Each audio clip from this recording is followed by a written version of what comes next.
Hi all, കേസിൻ്റെ പുതിയൊരു വീഡിയോയിലേക്ക് സ്വാഗതം. Panchayat secretary, BDO, municipal secretary പരീക്ഷകളിലേക്കുള്ള പ്രിലിംസ് ഫലം വന്നല്ലോ. നിങ്ങൾ അതിൽ ഉൾപ്പെട്ട ആളാണോ? അങ്ങനെയാണെങ്കിൽ KS ഓണിൻ്റെ local self government secretary special topic video course നിങ്ങളെ തീർച്ചയായും സഹായിക്കും. കാരണം മെയിൻസ് പരീക്ഷയ്ക്ക് 2 പേപ്പറുകളാണുള്ളത്.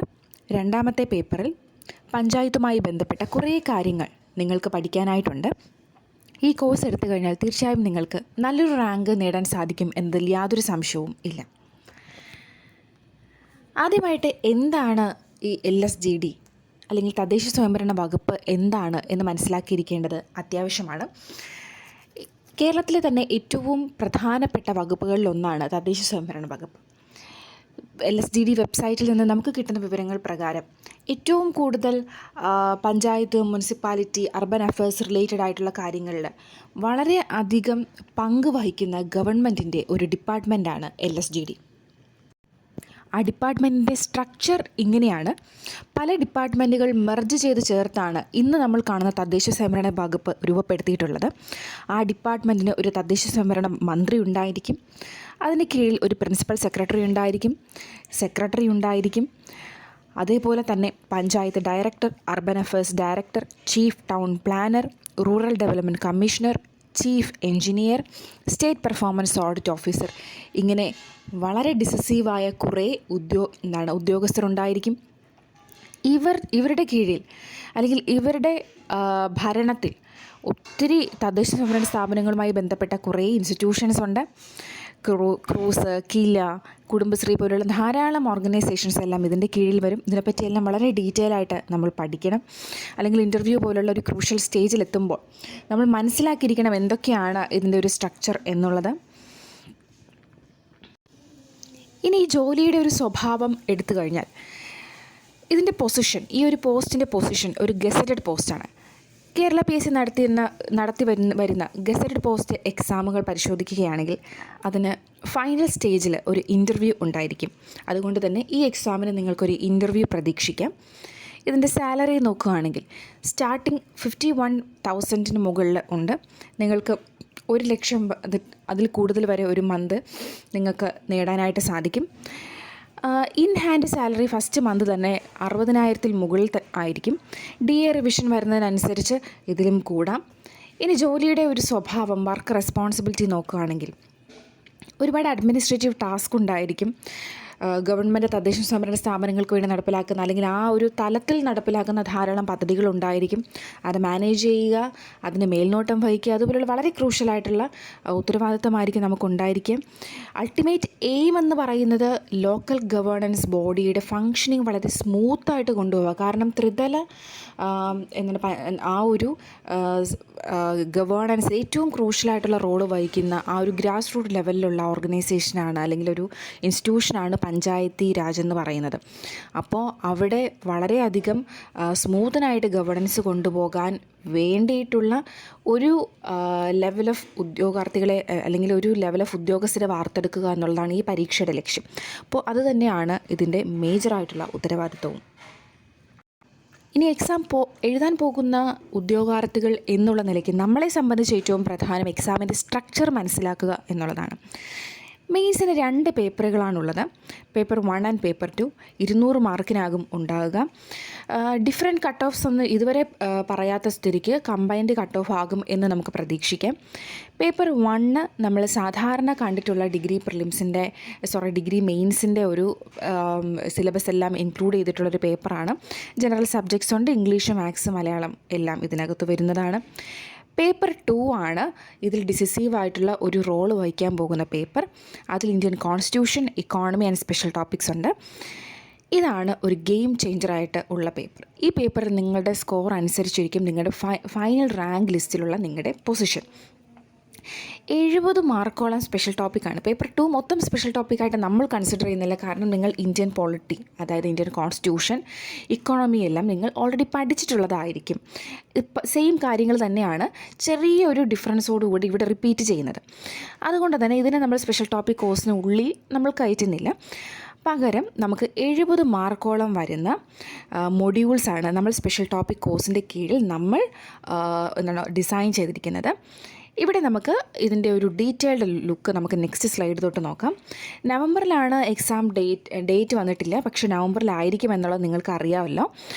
ഇപ്പോൾ ഈ ഒരു മെയിൻസ് സക്സസ്ഫുള്ളായിട്ട് കംപ്ലീറ്റ് ആക്കുന്നവരെ ആയിരിക്കും ഇൻ്റർവ്യൂ സ്റ്റേജിലേക്ക് വിളിക്കുന്നത്. നമുക്കിനി ഈ സ്പെഷ്യൽ ടോപ്പിക് അതിൻ്റെ ഏതൊക്കെ മൊഡ്യൂൾസാണ് അതിൻ്റെ കീഴിൽ നമ്മുടെ കോഴ്സിൻ്റെ കീഴിൽ വരുന്നത്, അതിൻ്റെ പ്രത്യേകതകൾ നോക്കാം. 15 മാർക്കിനതിന് റൂറൽ ഡെവലപ്മെൻറ്റ് ഇൻ ഇന്ത്യ എന്ന മൊഡ്യൂളിൽ തൊട്ട് നമുക്ക് സ്റ്റാർട്ട് ചെയ്യാം. അവിടെ നിന്ന് 15 മാർക്കിനാണ് വരുന്നത്. അതായത് വളരെ ബേസിക്കായിട്ട് തദ്ദേശ സ്വയംഭരണം അല്ലെങ്കിൽ ആ ഒരു റൂറൽ ഡെവലപ്മെൻറ്റുമായിട്ട് ബന്ധപ്പെട്ട തത്വങ്ങൾ മുതൽ ഇന്ത്യ നടപ്പിലാക്കുന്ന കുറേ പദ്ധതികൾ ഇതിൽ നമ്മൾ ഡീൽ ചെയ്യും. സ്വാതന്ത്ര്യത്തിന് മുമ്പ്, സ്വാതന്ത്ര്യത്തിന് ശേഷം നമ്മൾ റൂറൽ ഡെവലപ്മെൻറ്റിന് വേണ്ടി ഡിസൈൻ ചെയ്ത കുറേ പ്രോജക്ട്സ്, സ്കീംസ്, അതുപോലെ തന്നെ എന്താണ് റൂറൽ ഡെവലപ്മെൻറ്റ് കൊണ്ട് രാജ്യത്തിന് എങ്ങനെ ഡെവലപ്മെൻറ്റ് ഉണ്ടാകും, അല്ലെങ്കിൽ ഈ തദ്ദേശ സ്വയംഭരണ സ്ഥാപനങ്ങൾ വഴി എങ്ങനെ റൂറൽ ഡെവലപ്മെൻറ്റ് നമുക്ക് നേടാനാകും, അങ്ങനെയുള്ള ഒരു കോൺസെപ്റ്റൽ ലെവലുള്ള കാര്യങ്ങളെല്ലാം തന്നെ ഈ ഒരു മൊഡ്യൂളിനകത്ത് നമ്മൾ ഡീൽ ചെയ്യുന്നുണ്ട്. നെക്സ്റ്റ് നമുക്ക് വരുന്നത് ഡെമോക്രാറ്റിക് ഡീസെൻട്രലൈസേഷൻ എന്ന് പറയുന്നൊരു മൊഡ്യൂളാണ്. അതും 15 മാർക്കിന് തന്നെയാണ്. വികേന്ദ്രീകൃത ആ ഒരു ആസൂത്രണവുമായിട്ട് ബന്ധപ്പെട്ട് ജനാധിപത്യവും അതും തമ്മിൽ ഒരു ലിങ്ക് ചെയ്തിട്ടുള്ള അതിൻ്റെ പ്രിൻസിപ്പൽസ് എന്താണ്, അതിൻ്റെ പ്രാധാന്യം, ഇന്ത്യയിലെ ഡെമോക്രാറ്റിക് ഡീസെൻട്രലൈസേഷൻ കൊണ്ടുവരാനുള്ള അറ്റംപ്റ്റ്സ് എന്തൊക്കെയായിരുന്നു, പഞ്ചായത്ത് രാജ് സിസ്റ്റം ഏൻഷ്യൻ്റ് ഇന്ത്യയിൽ എങ്ങനെയായിരുന്നു, അതെങ്ങനെ ഇവോൾവ് ചെയ്ത് വന്നു എന്നുള്ള കാര്യങ്ങളെല്ലാം തന്നെ നമ്മൾ ഇതും ലക്ഷ്മികാന്ത് പഠിച്ചിട്ടുള്ളവർ അല്ലെങ്കിൽ മുമ്പ് മെയിൻസ് എക്സാമൊക്കെ പഠിച്ചിട്ടുള്ളവർ ഇത് തീർച്ചയായും ഇതിലൂടെ കടന്നു പോയിട്ടുള്ളവരായിരിക്കണം. പക്ഷേ കുറച്ചുകൂടെ ഡീറ്റെയിൽഡായിട്ട് നമുക്കിവിടെ പഠിക്കേണ്ടി വരും. തേർഡ് മൊഡ്യൂൾ ഡീസെൻട്രലൈസ്ഡ് പ്ലാനിങ് 12 മാർക്കിനാണ് ഇവിടെ നിന്ന് വരുന്നത്. ഇത് കുറച്ച് കോൺസെപ്ച്വലായിട്ടുള്ള കാര്യങ്ങളാണ് നമ്മൾ ആദ്യം പറഞ്ഞു പോകുന്നത്. എന്തൊക്കെയാണ് ഇതിൻ്റെ പ്രാധാന്യം, ഇതിൻ്റെ തത്വങ്ങൾ എന്തൊക്കെയാണ്.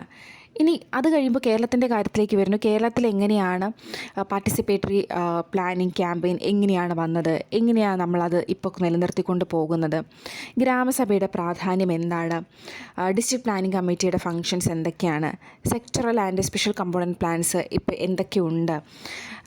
പിന്നെ കേരളത്തിൻ്റെ നമുക്കറിയാം ഏറ്റവും കൂടുതൽ നമ്മൾ ഗ്ലോറിഫൈ ചെയ്യുന്നത് ഇന്ത്യയിൽ കേരളത്തിൻ്റെ വികേന്ദ്രീകൃത ആസൂത്രണമാണ്. എപ്പോഴും ഈവൻ യുണൈറ്റഡ് നേഷൻസിലും മറ്റ് ലോകരാജ്യങ്ങളും എല്ലാം നമ്മൾ ചൂണ്ടിക്കാട്ടുന്നത് കേരളത്തിൻ്റെ വികേന്ദ്രീകൃത ആസൂത്രണത്തിൻ്റെ ഒരു സക്സസ് ആണ്. അപ്പോൾ നമുക്ക് എന്തൊക്കെയാണ് അതിൻ്റെ അച്ചീവ്മെൻറ്റ്സ് എന്നുള്ളത് നമുക്ക് പഠിക്കേണ്ടി വരും.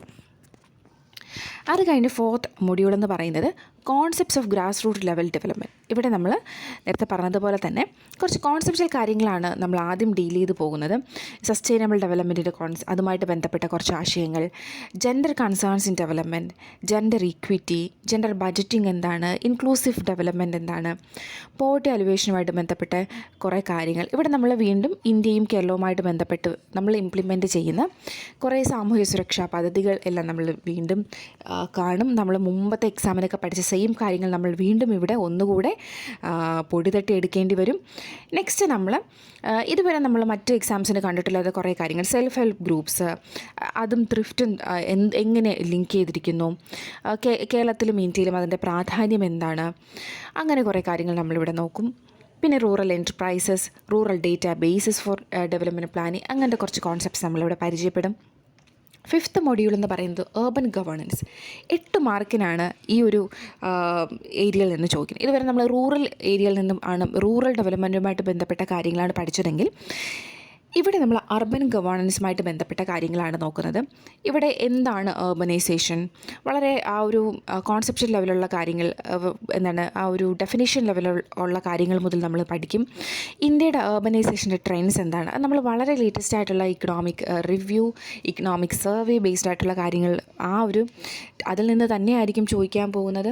എപ്പോൾ നമ്മൾ എക്സാം കഴിഞ്ഞ് കഴിഞ്ഞാൽ നമ്മൾ അനാലിസിസ് നടത്തുമ്പോഴും കേരള റിലേറ്റഡ് ആയിട്ടുള്ള സ്റ്റാറ്റിസ്റ്റിക്സ്, ഫാക്ട്സ് റിലേറ്റഡ് ആയിട്ടുള്ള കാര്യങ്ങളുടെ സോഴ്സ് പരിശോധിക്കുകയാണെങ്കിൽ ഇക്കണോമിക് റിവ്യൂ, ഇന്ത്യയുടെ റിലേറ്റഡ് ആയിട്ടുള്ള കാര്യങ്ങളാണെങ്കിൽ ഇക്കണോമിക് സർവേ ആണ് നമുക്ക് മനസ്സിലാക്കാൻ സാധിക്കും.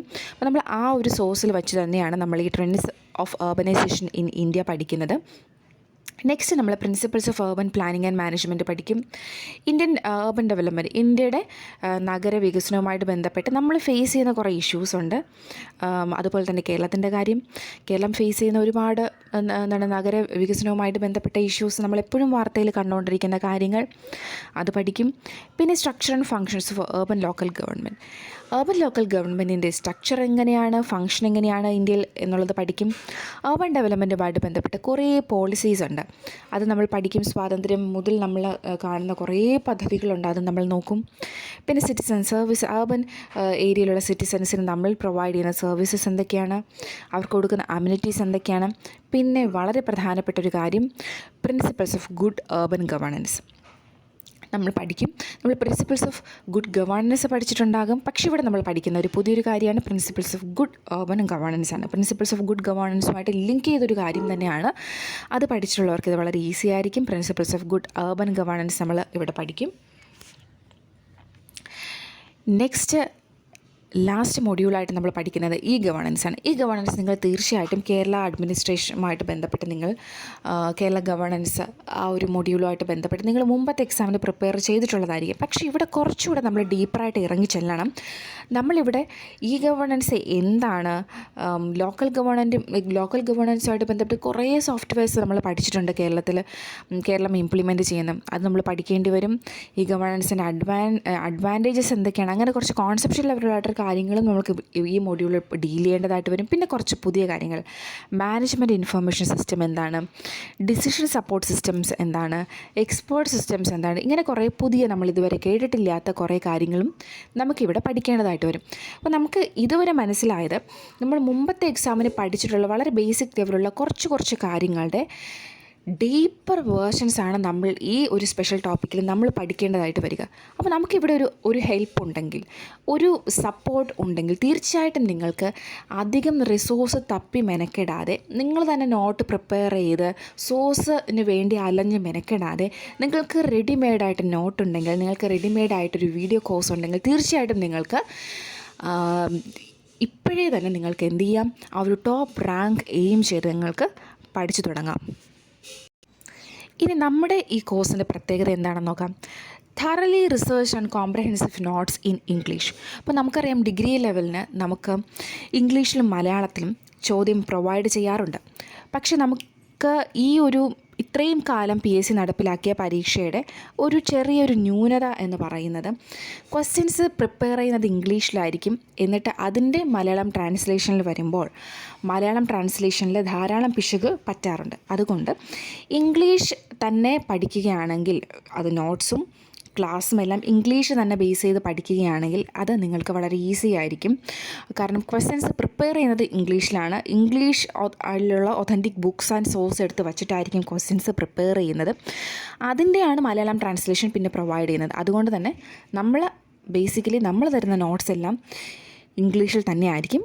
ക്ലാസ്സസ് നമ്മൾ മലയാളത്തിലായിരിക്കും റെക്കോർഡ് ചെയ്യുന്നത്. കാരണം എല്ലാവർക്കും മനസ്സിലാകണമല്ലോ. അതുകൊണ്ട് നമ്മൾ മലയാളത്തിൽ തന്നെയാണ് ക്ലാസ്സസ് റെക്കോർഡ് ചെയ്ത് നൽകുന്നത്.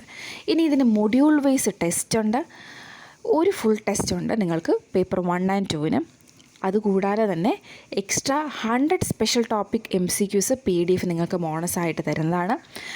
അതുപോലെ 2022-23 കാലത്തിലെ കറണ്ട് അഫേഴ്സിൻ്റെ ഒരു ഫുൾ ടെസ്റ്റ് നിങ്ങൾക്ക് ഇതിൻ്റെ കൂടെ ഞങ്ങൾ പ്രൊവൈഡ് ചെയ്യുന്നതാണ്. കാരണം 2022-23 കംപ്ലീറ്റ് ആയ ഒരു വർഷത്തെ കാര്യങ്ങളായിരിക്കും കറണ്ട് അഫേഴ്സിന് കൂടുതലും ചോദിക്കുക. ഇനി മൊത്തത്തിൽ ഈ ഒരു കോഴ്സിൻ്റെ ഭാഗമായിട്ട് more than 1000 MCQs ആണ് നിങ്ങൾക്ക് സോൾവ് ചെയ്യാനായിട്ട് ഇവിടെ നിങ്ങൾ പ്രൊവൈഡ് ചെയ്യുന്നത്. നമുക്കറിയാം എപ്പോഴും നമ്മൾ എന്തും പഠിക്കുക മാത്രമല്ല, അത് കുറച്ച് പ്രായോഗിക തലത്തിൽ നമ്മളത് ചെയ്തുകൂടെ നോക്കിയാലേ നമുക്ക് സക്സസ് ഉണ്ടാകുകയുള്ളൂ, അല്ലേ? ഇപ്പോൾ നമ്മൾ ഈ സ്പെഷ്യൽ ടോപ്പിക്ക് നമ്മൾ പഠിച്ചു അല്ലെങ്കിൽ വായിച്ചു എന്നുള്ളത് കൊണ്ട് യാതൊരു കാര്യമില്ല. MCQs വർക്കൗട്ട് ചെയ്ത് നോക്കിയാൽ മാത്രമേ നമുക്ക് എത്രത്തോളം നമ്മൾ പഠിച്ചു എന്നുള്ളത് കൂടെ നമുക്ക് മനസ്സിലാക്കാനായിട്ട് സാധിക്കുകയുള്ളൂ. ഇനി കോഴ്സിൻ്റെ കുറച്ച് പ്രത്യേകതകൾ. ഈ കോഴ്സ് നമ്മൾ ഡിസൈൻ ചെയ്തിരിക്കുന്നത് BDO ആയിട്ട് അല്ലെങ്കിൽ KS ഓഫീസേഴ്സായിട്ട് വളരെ എക്സ്റ്റെൻസീവായിട്ട് നമ്മൾ കൺസൾട്ടേഷൻ നടത്തിയിട്ടാണ് നമ്മൾ ഈ കോഴ്സ് ഡിസൈൻ ചെയ്തിരിക്കുന്നത്. എന്തൊക്കെയാണ് അവരുടെ ജോലിയുടെ സ്വഭാവം, ആ ഒരു രീതിക്ക് എന്തൊക്കെയായിരിക്കും ചോദിക്കാൻ സാധ്യതയുള്ളത് എന്നുള്ള രീതിയിലാണ് നമ്മൾ ഈ കോഴ്സ് ഡിസൈൻ ചെയ്തിരിക്കുന്നത്. അതുപോലെ ഇതിൽ നമ്മൾ എന്തൊക്കെയാണ് കവർ ചെയ്യുന്നത്, എല്ലാ major reports, acts and policies നമ്മൾ കവർ ചെയ്യുന്നുണ്ട്. അതിന് നോട്ട്സും വീഡിയോസും പ്രൊവൈഡ് ചെയ്യുന്നുണ്ട്. ഇനി കോഴ്സ് ഇൻസ്ട്രക്ടർ എന്ന് പറയുന്നത് ഈയിടെ PSC നടത്തിയിട്ടുള്ള എക്സാംസിലെല്ലാം ടോപ്പ് റാങ്ക് അച്ചീവ് ചെയ്തിട്ടുള്ള ആളാണ്. ഇനി ഇതിൻ്റെ MCQs ക്രിയേറ്റ് ചെയ്തിരിക്കുന്നത് നമുക്ക് നല്ലൊരു ഒരു ടീമുണ്ട്. ഒരു ടീം വർക്കിൻ്റെ ബേസിലാണ് ഇതിൻ്റെ MCQs പ്രിപ്പയർ ചെയ്തിരിക്കുന്നത്. KS UPSC എക്സാംസ് എല്ലാം ആ ഒരു പ്രോസസ്സിലൂടെ കടന്നുപോയ അതിൻ്റെ ലിസ്റ്റിലൊക്കെ വന്നിട്ടുള്ള ആൾക്കാരുമായിട്ട് ഡീൽ ചെയ്തിട്ട് അവരുമെല്ലാം ഉൾപ്പെട്ടിട്ടാണ് നമ്മൾ ഇതിൻ്റെ കോഴ്സ് ഡിസൈൻ ചെയ്തതും MCQs പ്രിപ്പയർ ചെയ്യുന്നതും. ഇനി ഇമ്പോർട്ടൻ്റ് ആയിട്ടുള്ള കാര്യം, ഈ കോഴ്സിൻ്റെ പ്രൈസ് എങ്ങനെയാണ് എന്നുള്ളതാണ്. പുതിയ സ്റ്റുഡൻസിന് 2000 രൂപയാണ്. പാസ്റ്റ് സ്റ്റുഡൻസിന്, നമ്മുടെ ഏതെങ്കിലും കോഴ്സ് എടുത്തിട്ടുള്ള പാസ്റ്റ് സ്റ്റുഡൻസിന് 1800 രൂപയാണ് ഫീസ്.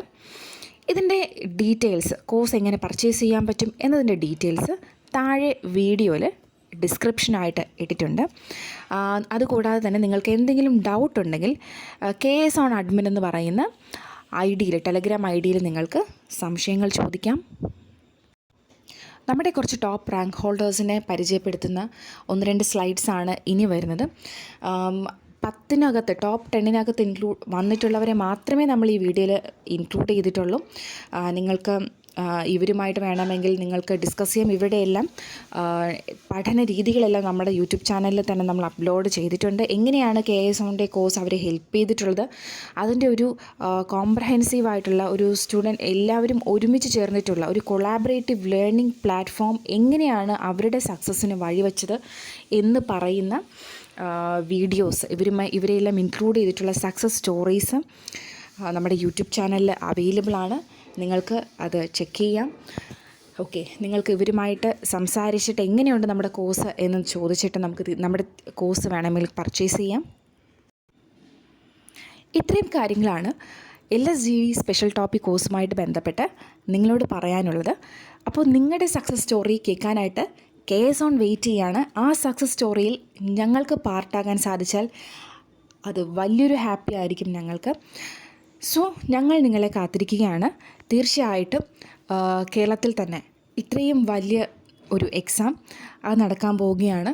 അതിൽ നിങ്ങളുടെ സക്സസ് സ്റ്റോറിയിൽ പാർട്ടാകാൻ ഞങ്ങൾ വെയിറ്റ് ചെയ്യുകയാണ്. Thank you.